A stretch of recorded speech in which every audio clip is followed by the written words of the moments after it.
Thank you. So, when I came to finish school, I really didn't know what I wanted to do, like many people. And my father was a civil engineer, so it made sense to go study civil engineering. So I decided that I would enroll in Loughborough University and do civil engineering at Loughborough. But the thing that I worked out whilst I was at Loughborough was I had ideas upon ideas upon ideas. And one of these ideas I submitted to the university's business school. They had an annual competition, so I submitted it. And I won the Social Enterprise Award, which was some funding and support to bring an idea to life. So I decided, as university comes to an end, this is what I'm going to go on to do. I'm going to bring my idea to life. So everybody at the end, as they're reaching the end of uni, says, I'm going on to travel, I'm going to grad scheme, I'm going to go on to do this. I said, I'm going to go start a business. And I was faced with what I can describe as just utter pessimism. Like, the look on their faces was, does he not know that 4 out of 5 companies fail? Does he not know the doom and gloom with trying to start it on your own? Does he not know how hard it is? And I was so frustrated by this. This pessimism, at the heart of it, was fear of failure. I came across this quote, what would you do if you could not fail? This question, what would you do if you could not fail? This question challenged me. Let it just sink in. What would you do if you could not fail? With regards to career, with regards to your passions, what you love, hobbies, sport, music. It was this question, a challenge from this question and a frustration with society's outlook, which led me to start My 40 Days. So I created this Facebook page, and the idea behind My 40 Days was I was going to go out and do challenges that people thought were impossible. So I would do the challenges and then document it and put it on YouTube and then write a blog and hopefully inspire people around the idea that actually failure isn't that difficult. So I created this Facebook page, and then the likes started coming in. And when the likes start coming in, it means you can't back out. You have to actually go and do it. So as these challenges come flooding in as to what I should be doing, I say, okay, I have to set some rules here because some of these things are questionable. So I say, okay, just 3 rules. 1, it has to be challenging. 2, it has to be entertaining. And 3, it has to be legal. If it fits these categories, I'll do it. So as the challenges come in, I create a website and I begin. And the challenges take different themes. It's everything from tackling issues around our dreams and ambitions to our loves and the things that we really want to do, from pursuing that person that we love to the career that we love. And it's some humorous, some more serious themes. And let me tell you about one of the challenges. So it was go into a fast food chain and get them to cook your raw chicken. Now picture this. I choose McDonald's as the place that I'm going to do it at. I turn up with this naked 2-kilogram chicken, and I'm outside plucking up the courage to go in.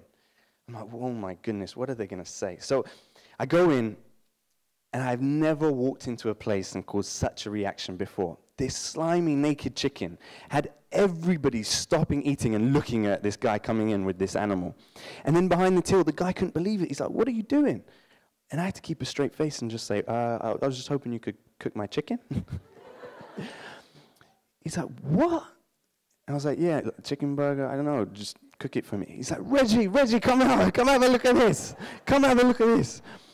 Within seconds, the whole place was surrounding this chicken. They said to me, go to Nando's. I went to KFC, Kentucky Fried Chicken instead. This may surprise you, it may not surprise you. But as I walked in, it was as if they'd never seen a chicken before. It was crazy. But these challenges take different themes. This one was around doing something that is impossible and thinking creatively about it. Another was about totally stepping outside of my comfort zone. So I find it hard enough to get up and speak in front of people, let alone sing. So the challenge was go into a London Underground tube and sing. I think the fear is deeply rooted in the fact that I cannot sing. So I was terrified. So I turn up at this tube station and I'm like, okay, pluck up the courage, get on the tube, walk straight back off the tube. I cannot do this. I eventually pluck up enough courage to get onto this thing.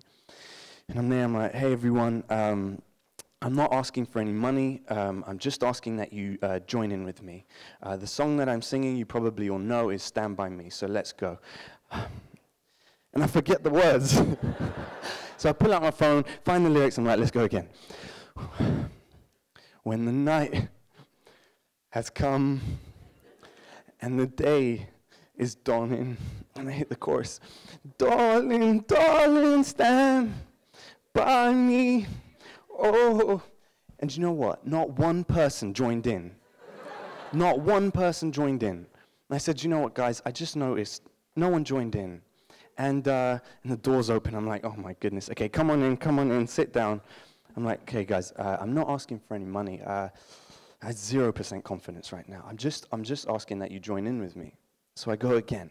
And this time, when I hit the chorus, I'm like, darling, darling, stand. This builder joins in next to me. Full power. And then this lady joins in as well. And we're singing, like, going for it. I finally get to the end of the song, think, yes, done it, challenge over. And this huge guy behind me is like, go on, sing us another one, sing us another one.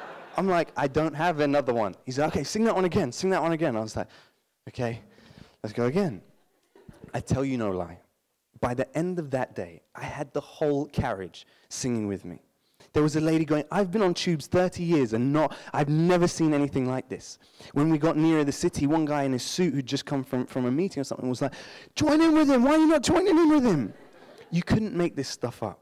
But what I noticed was I went from 0% confidence to 100% confidence. I don't think I could stand up here and try and sing that song to you. As you can see, I can't sing. But by simply stepping outside of my comfort zone and really pushing myself, I found that I was growing and learning and really, really developing. It was fascinating. And I was finding that I was learning more and more lessons as I was doing this project. So for instance, my hypothesis was, if I face my fear of failure enough times, I will no longer fear failure. It will no longer have a hold on me. But I found the opposite to be true. I was getting more and more scared as the more I was getting rejected. So I discovered actually, fear is a sign that we are alive. It's not a bad thing to fear failure. In fact, if you try and numb one emotion, Brené Brown talks about, you numb all emotions. So actually what's key is overcoming the fear of failure, not the fear of failure itself. And this was an incredible discovery for me, because I began to go, okay, how do I overcome this? And that's a key thing for us. How do we overcome the fear of failure? Because it is so crippling. One of the most significant things I learned doing this project was around the challenge. It was to lie down in a public place. This wasn't that impressive. It wasn't that impressive at all. So London Waterloo, one of the busiest platforms in London, leading up to rush hour, lie down in a public place. I get there, I'm like, who gave this challenge? Are they humoring me? And I get there and I'm like, oh my goodness, I don't think I can do this. And fear just filled me. I cannot do this. And I go up to the guy who's filming. I'm like, look, mate, let's just leave this one. Let's do another one. And he's like, mate, what's wrong with you? This is all about facing your fears. So I'm like, okay. He gets in position, and I go back and forth in my mind. I can't do this. I cannot do this. And I eventually pluck up the courage and just lie down on the floor. It's not that entertaining. It's not that impressive. But something happened as I got up. This sense of freedom, this sense of liberation that filled me as I stood up was unexplainable. I felt like I don't care what anybody thinks. I don't care what anybody thinks. And it was at that point I discovered that fear of failure, so often at the core of it, is caring about what other people think so deeply. I thought, these guys are going to think I'm crazy. Or they're going to think I've fallen over and cracked my head or something. Do you know what? Not one person came to check if I was all right. Not one person. And do you know what? In life, we don't chase our dreams. We don't chase what we're passionate about. So often because we care too much about what people who don't even care think about us. So as I'm discovering these life-changing things, I realize, okay, so if we are to really succeed, if we're to really go far in life, we're going to actually have to break down these barriers, step outside of our comfort zones. In this book, The 4-Hour Working Week by Tim Ferriss, it was actually in that book that this challenge was given, to lie down in a public place. He talks about you can measure the number of successes in life by the number of uncomfortable situations or conversations you put yourself in. So you can imagine the conversation with the girl you fancy, telling her you have to face the fear of rejection, or the promotion that you want, stepping into the boss's office and saying, I actually deserve this, or finding funding for the business idea you have. I can see it. To really succeed, you need to put yourself in uncomfortable situations. But it's not easy. It is really, really hard.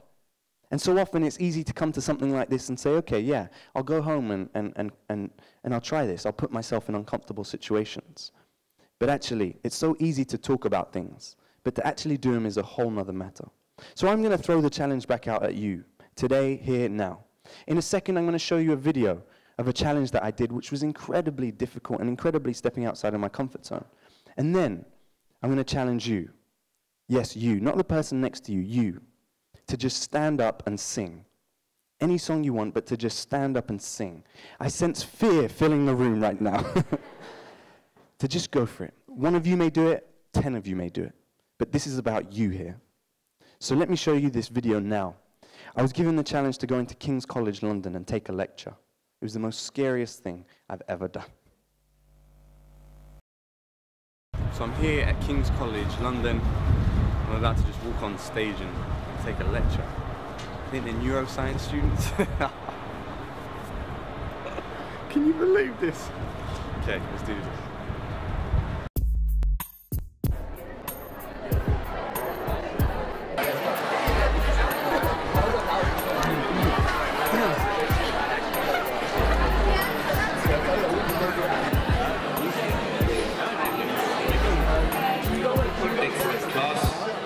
Thank you very much. So, my name is Meakins. I am taking the lecture today. Unfortunately, our lecturer hasn't been able to come, so we're going to be listening to me this afternoon. So, I'm going to be speaking to you on neuroscience and the relationship it has with storytelling. As I say, my name is Caleb. Yeah, come in, sit down, sir. Quiet down, class, please. Quiet down. I'm explaining to you the importance of storytelling when it comes to science and the intrinsic elements of this subject that we so dearly love and we're interested in. We are young, we're clear thinkers, we want to go far in life, don't we? Who here wants to go far in life? Yeah, thank you. Do the rest of you not want to? Yeah, come in, darling. Lead up. So 20% of you neuroscience students want to go far in life. Not neuroscience students. Okay. Oh, this is not neuroscience. What is this? This is what? Common Year 1. That's what I meant. Storytelling is key. Storytelling is everything. To get anything in life, you need to be able to give the right pitch. You need to be able to stand in front of a group of people and not know what you're going to say and stand up and just say it. You need to be able to face your fears in life, because your fears will hold you back. Your fears will stop you from persevering. Come on in, come on in. So,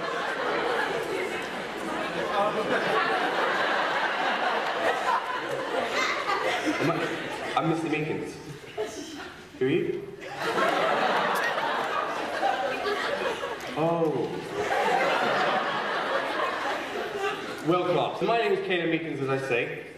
I'm doing 40 days of rejection, and this is me coming out of my comfort zone. I'm taking on challenges that the Facebook page gives me, and I'm overcoming things that I'm absolutely terrified of doing, like taking a lecture to a bunch of King's College students. I'm a Loughborough graduate, I don't know what I'm doing here. So, in doing this, I just want to encourage you to chase your dreams, go hard for whatever you're doing, and come out of your comfort zone, because you will get far in life. I think it's my time to leave now. So, as you can see, that was a sink or swim moment. That was a sink or swim moment. That was one of the most senior lecturers at King's College London who walked in the room. I didn't know what I was going to say. And right now, some of you are hoping that I've forgotten the challenge that I gave moments ago. So right now, It's over to you. Just stand up and sing.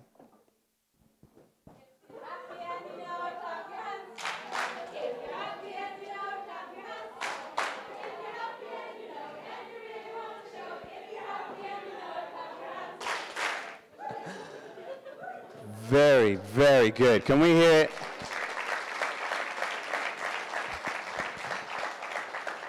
That is good. I believe that this is true. Life begins at the end of your comfort zone. Life begins at the end of your comfort zone. These challenges have been so, so difficult. To go out there and do some of these things has been totally numbing. And so I've had to come up with some tools to really help me.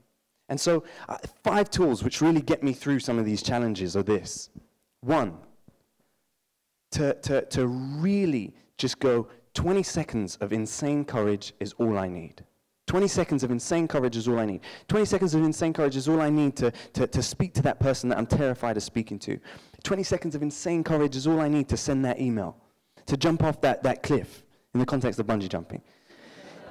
It's just 20 seconds. The second thing is to know what gets you going, to what motivates you. Visualize your goal. What do I want to achieve here? The third thing is to ask yourself, what is the worst that can happen? I often find myself in situations where death or getting arrested is the worst that can happen. In those scenarios, this question falls short. But in all other scenarios, this is a good question to ask. And then fourth, I believe in God, so I pray my socks off before each challenge. I ask Jesus to help me get through this thing. And then the fifth and final one is to make a habit of this, to really make a habit of pushing yourself and pushing your boundaries and stepping outside of your comfort zone.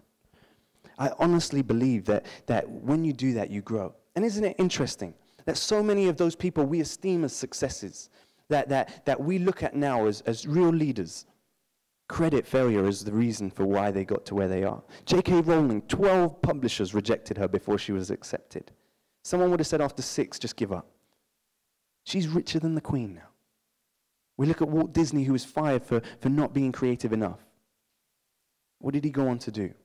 And one of my heroes, Michael Jordan, says this: I've missed more than 9,000 shots in my career. I've lost almost 300 games. 26 times I've been trusted to take the game-winning shot and missed. I've failed over and over and over again in my life. And that is why I succeed. It's interesting because we learn so much more in failure than we do if we succeed first time. And so there is every reason to value failure as a valuable experience and to embrace it and overcome the fear of it. Even in doing this project, I found tremendous success. Initially, when I went into it, I thought, okay, maybe I'll get some job offers to come my way. The job offers came flooding in, and after day 16, an ad agency, they're one of the leading ad agencies called Ogilvy and Mather, said, could you come and start with us on Monday? And I was like, yeah, sure. And that stalled the first phase of this project. And it was an incredible experience. And then further to that, Nivea got in touch. And they sent me a letter saying, we're loving the project. Here's some deodorant to keep you fresh through your challenges. And then gave me a challenge. And then Saracens got me to come and do 3 kicks at halftime at one of their games. I got 1 out of the 3, but we won't talk about that. And then Milkround run this annual competition for Graduate of the Year, and because of the social impact this project was having, I was privileged enough to be given that. And then the opportunity to go and speak to places. I find I'm going into companies and schools and universities and sharing the experience, and there's no greater privilege in my mind than to inspire people to pursue what they're passionate about. I went just last week into this company, AKQA. They do all the adverts for Nike. Unbelievable, and got to really be inspired by what they're doing simply by going in and talking to them. And then finally today, speaking at TEDx, inspiring, and the whole concept is unbelievable, and it's an absolute honor to be here. As I say, I'm only halfway through this project, so I'm kicking things off again in the next few weeks, so taking challenges. So I've just tweeted on my Twitter, @my40days, where you can sign up and get involved in these challenges. So I welcome some more suggestions. But I kind of want to end by giving you this challenge going forwards. Lie down in a public place. And this is the quote I want to leave you with. Without failure, there is no success. Thank you very much.